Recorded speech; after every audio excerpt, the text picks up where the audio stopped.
Hello everyone. Welcome to केनी studies. आज है 4 जनवरी और आज के करंट अफेयर सेशन में हम जिन टॉपिक्स को कवर करेंगे वो टॉपिक्स हैं Mahesh Agarwal versus Union of India. ये जो केस है ये हाल ही में काफी चर्चा में रहा है, हम इसके बारे में देखेंगे।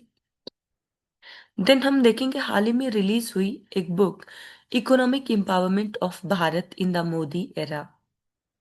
इसके साथ ही हाल ही में बनारस हिंदू यूनिवर्सिटी जो है ये काफी चर्चा में रही है, हम इसके बारे में देखेंगे।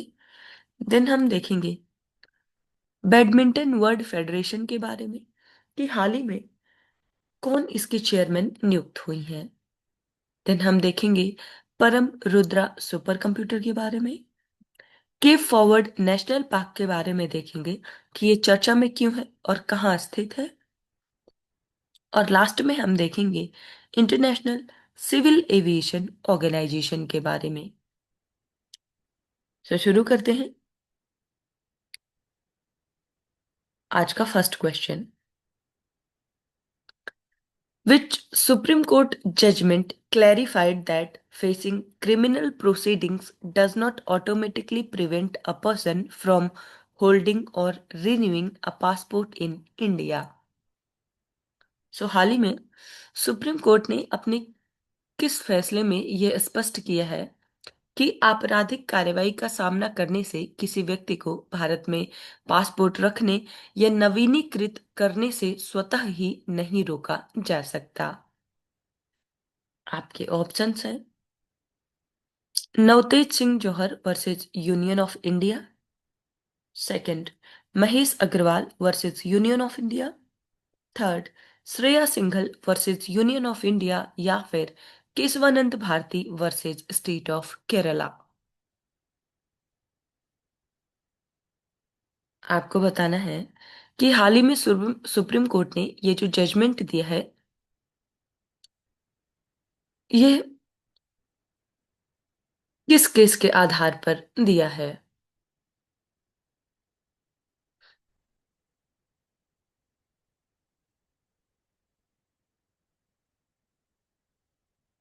और इस क्वेश्चन में आपका करेक्ट ऑप्शन हो जाएगा ऑप्शन बी। ये केस है Mahesh Agarwal versus Union of India. आप देख सकते हैं Supreme Court of India in Mahesh Agarwal versus Union of India reaffirmed that personal liberty is a constitutional obligation and criminal proceedings do not automatically bar passport issuance or renewal. Article 21 of the Constitution guarantees the right to life and personal liberty, which includes the right to hold a passport. Section 6, Clause 2F of the Passport Act does not constitute an absolute bar on issuing or renewing passports even when criminal proceedings are pending. The court distinguished between possessing a passport and permission to travel abroad, leaving travel related risk assessment to criminal courts. The judgment reinforces proportionality, due process, and constitutional protection of individual liberty.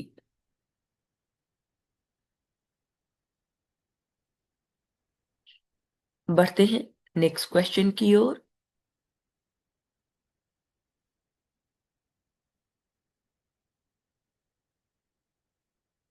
Name the book that focuses on India's economic transformation and empowerment policies during Prime Minister Narendra Modi's tenure since 2014, released in December 2025। यहाँ पर आपसे उस पुस्तक के बारे में पूछा जा रहा है कि आप उस पुस्तक का नाम बताइए जो प्रधानमंत्री नरेंद्र मोदी के 2014 से शुरू हुए कार्यकाल के दौरान भारत के आर्थिक परिवर्तन और सशक्तिकरण नीतियों पर केंद्रित है, जिसको हाल ही में यानी कि दिसंबर 2025 में प्रकाशित किया गया है। आपके ऑप्शंस हैं India's economic reforms since 2014, second Viksit Bharat the road to 2047, third economic empowerment of Bharat in the Modi era, या फिर transforming Bharat a decade of change.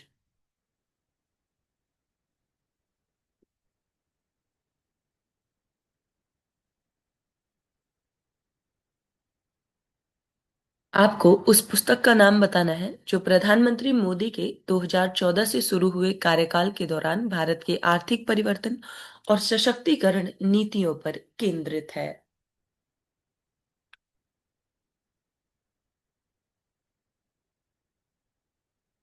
और इस क्वेश्चन में आपका करेक्ट ऑप्शन हो जाएगा ऑप्शन सी। सो इस बुक का नाम है economic empowerment of Bharat in the Modi era. आप देख सकते हैं।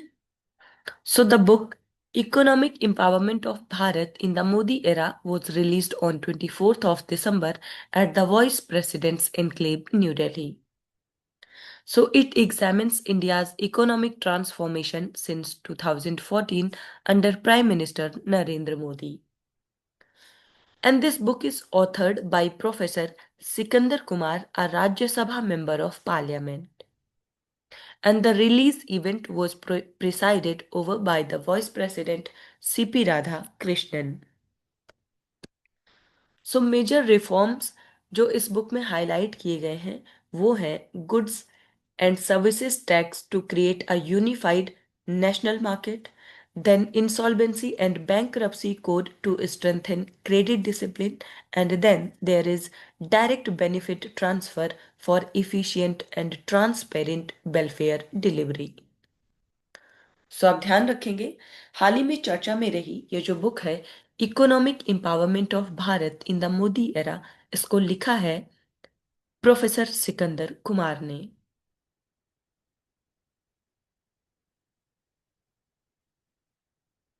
बढ़ते हैं नेक्स्ट क्वेश्चन की ओर।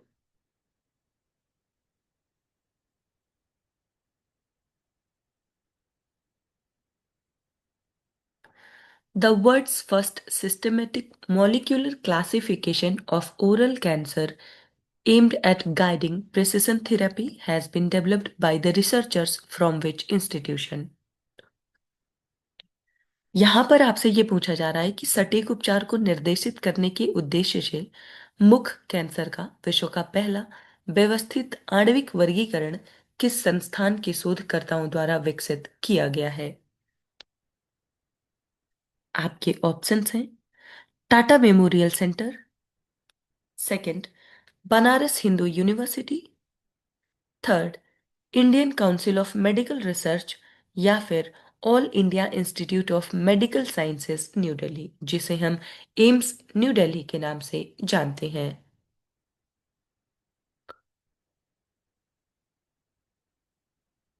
सो आपको बताना है विश्व का पहला जो सिस्टमेटिक मॉलिक्यूलर क्लासिफिकेशन है ओरल कैंसर का, ये किस संस्था ने किया है?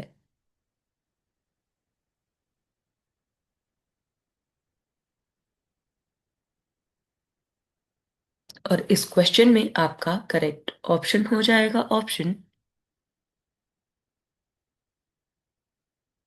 बी। सो ये किया है बनारस हिंदू यूनिवर्सिटी ने। आप देख सकते हैं। So researchers from Banaras Hindu University have developed the world's first molecular classification for oral cancer to enable precision therapy. So the study proposes the first systematic molecular classification of oral cancer, moving beyond traditional diagnostic methods. So it is based on an extensive review of over 8,000 scientific studies and genomic datasets. And the research identifies five distinct molecular pathways responsible for oral cancer progression. So, the classification enables personalized and precision based cancer therapy, particularly relevant for India and the Southeast Asia. इसके साथ ही Banaras Hindu university की बात करें तो ये वाराणसी उत्तर प्रदेश में स्थित है और इसको स्टैब्लिश किया गया था 1916 में।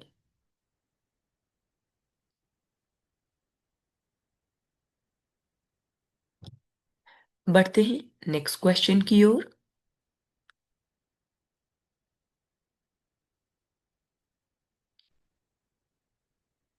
Who has been elected chair of the Badminton World Federation Athletics Commission for the 2026 to 2029 term? यहां पर आपसे पूछा जा रहा है, विश्व बैडमिंटन विश्व महासंघ जो है उसके एथलीट आयोग के अध्यक्ष के रूप में 2026 से 29 तक के कार्यकाल के लिए किन्हें चुना गया है? आपके ऑप्शंस हैं ग्रेसिया पोली, कैरोलिना मॉरिन, पीवी सिंधु या फिर अकाने यामागुची।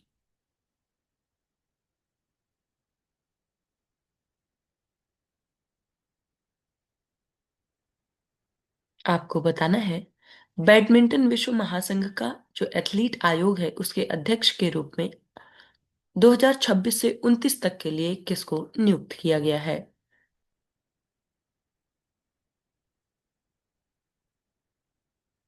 और इस क्वेश्चन में आपका करेक्ट ऑप्शन हो जाएगा ऑप्शन सी। सो ये नियुक्त किया गया है पीवी सिंधु को। आप देख सकते हैं। So P V Sindhu will serve as a chair of the BWF Athletes Commission for the 2026 to 2029 term and will also be the member of BWF Council.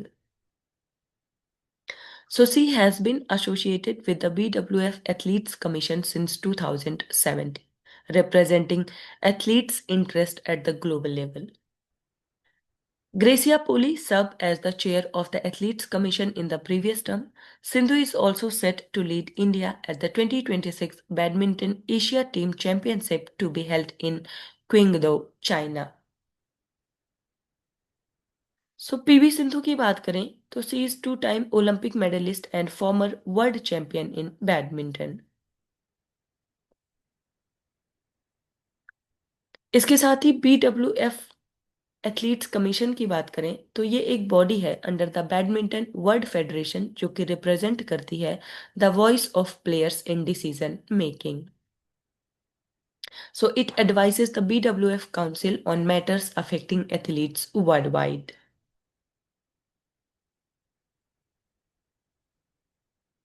बढ़ते हैं नेक्स्ट क्वेश्चन की ओर।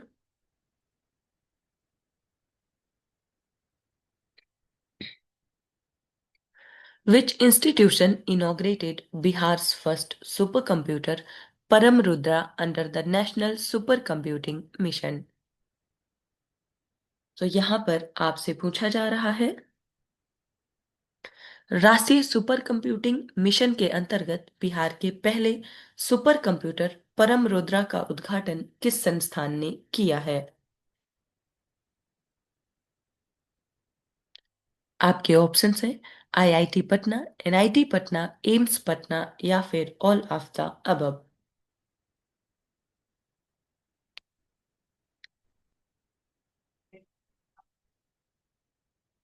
और इस क्वेश्चन में आपका करेक्ट ऑप्शन हो जाएगा ऑप्शन ए।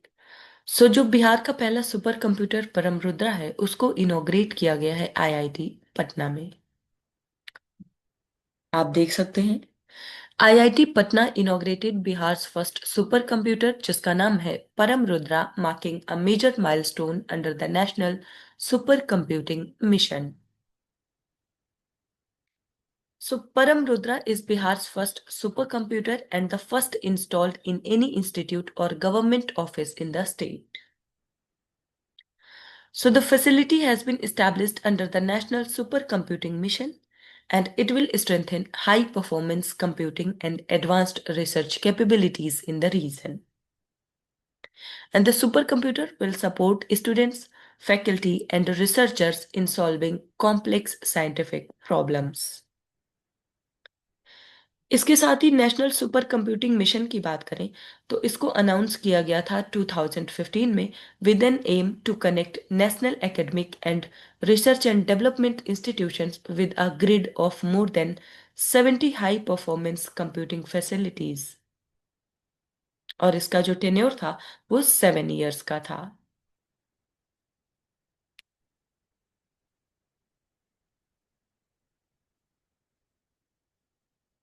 सो परम रुद्रा जो है इसको डिजाइन किया गया है to handle large scale computations and data intensive scientific applications.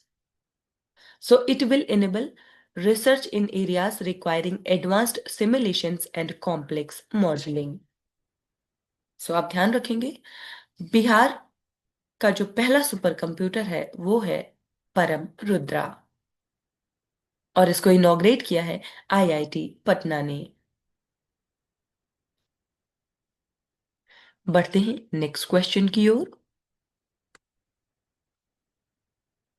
The proposed Cape Forward National Park is located near which of the following geographic features? यहां पर आपसे पूछा जा रहा है, प्रस्तावित जो केप फ्रोवर्ड राष्ट्रीय उद्यान है वो निम्नलिखित में से किस भौगोलिक विशेषता या किस भौगोलिक स्थिति के निकट स्थित है? आपके ऑप्शंस हैं Drake passage, straight of Magellan, beagle channel या फिर स्ट्रेट ऑफ जिब्राल्टर.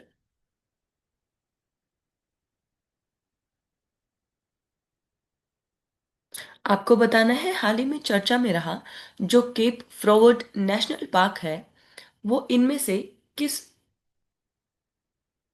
भौगोलिक जो स्थिति है उसके निकट है?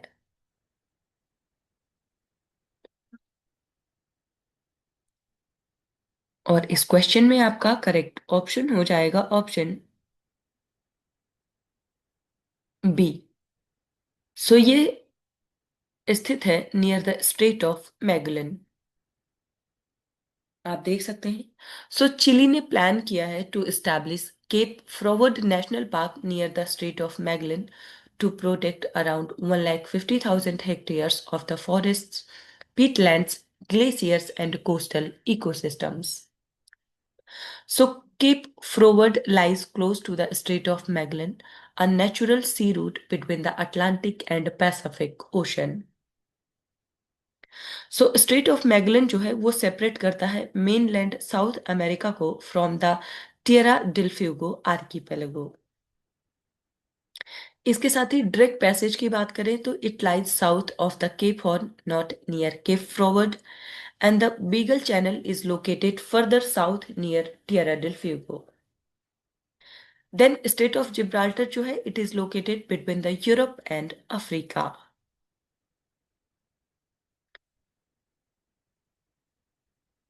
बढ़ते हैं नेक्स्ट क्वेश्चन की ओर.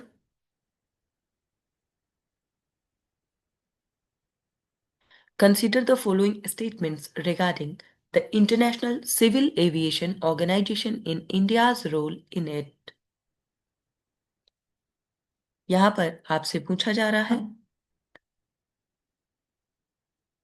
जो अंतरराष्ट्रीय नागरिक उड्डयन संगठन है और उसमें भारत की जो भूमिका है इससे संबंधित कुछ कथन दिए गए हैं जिन पर आपको विचार करना है.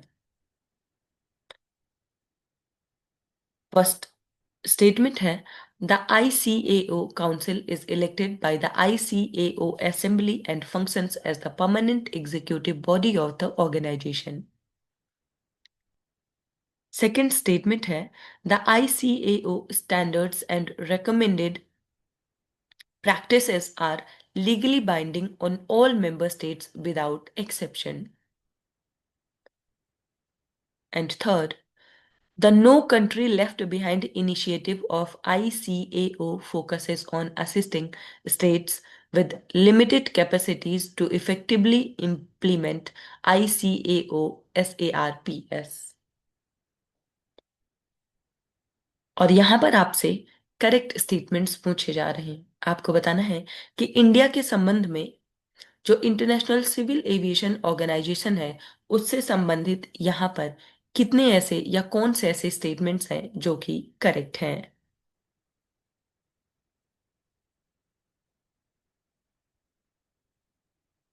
और इस क्वेश्चन में आपका करेक्ट ऑप्शन हो जाएगा ऑप्शन ए. सो यहाँ पर आपका फर्स्ट और थर्ड स्टेटमेंट जो है वो करेक्ट है जबकि सेकंड इनकरेक्ट है क्योंकि ये ऑटोमेटिकली लीगली बाइंडिंग नहीं है. आप देख सकते हैं। सो ये अभी हाल ही में चर्चा में रहा because India has been re elected to the ICAO council with one of the highest mandates, highlighting its growing stature in global civil aviation governance and its support for the No Country Left Behind initiative. So, this council is elected by the assembly and serves as the permanent executive body overseeing policy, standards, and organizational functioning.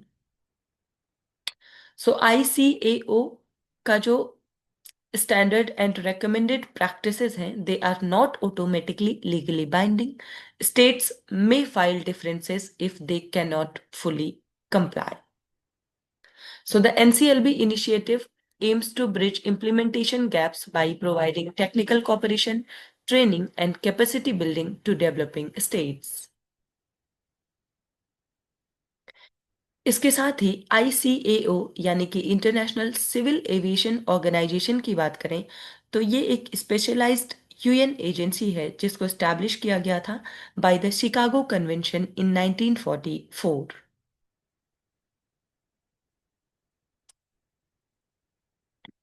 सो आज के current affair session में इतना ही। Thank you for watching.